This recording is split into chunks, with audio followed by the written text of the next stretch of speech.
Welcome to ASB Bay Park in Tauranga, where the Magic have just downed the Pulse 54-44. Well, with me to analyse the game, Tanya Dalton. Magic, particularly in that first half, their attack was just fizzing. Yeah, well, I'd describe them as slick. You know, right from the get-go, they started with urgency. They were patient on attack. They mixed it up. They showed really good variety. And Grace Rasmussen, so good to see her back because she really controls that in terms of that feeding in there.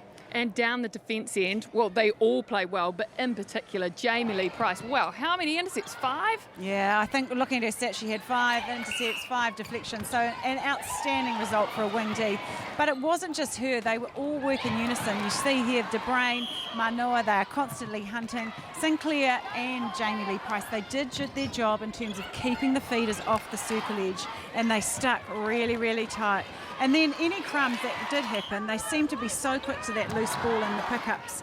So a really outstanding game for that whole defensive end, and Jamie Lee Price really a standout as well. And sticking with the theme of defence, Phoenix Karaka, she came out and she got some ball for the Pulse. Yeah, she certainly did. Look, they were slow, I thought, at starting blocks in that first quarter, but then the end of the first quarter, they really came to it, and then they picked it up.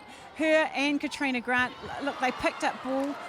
Grant probably wasn't so lucky. She seemed to get the wrong end of the stick a lot. But Karaka, what I like is she comes out, she hunts, she takes it clean. You see there, her timing even on jumping the shot is to perfection. So certainly a player that is getting better and better. And then when we go to the stats, well, there were some good attempts from both sides, but the Magic, they came away in the 80s at 81%. Turnovers massive, 31 for the Pulse against the Magic's 21. Intercepts well and truly in favour of the Magic as well. Tans, talk us through these shooting stats. Well, obviously outstanding for Harton at 84% because she's putting them up from out wide. Pasika, we saw first half. Griffin, second half, so they were there or thereabouts. Wells, again, putting them up from out wide. And it was interesting, Maya Wilson there coming off in the last quarter. Didn't go so well for Locke in terms of shooting, but again, another option for them. Yeah, interesting change bringing Locke on, but we did hear that Amelia Wells was coming back from the flu. Well, it was a big game for the Magic. They've moved up to second position on the conference table. The Pulse, they've got a bye next week, but they'll be wanting to lift that momentum. Well, thank you for joining us here at Bay Park. Again, that score 54-44 to the Magic.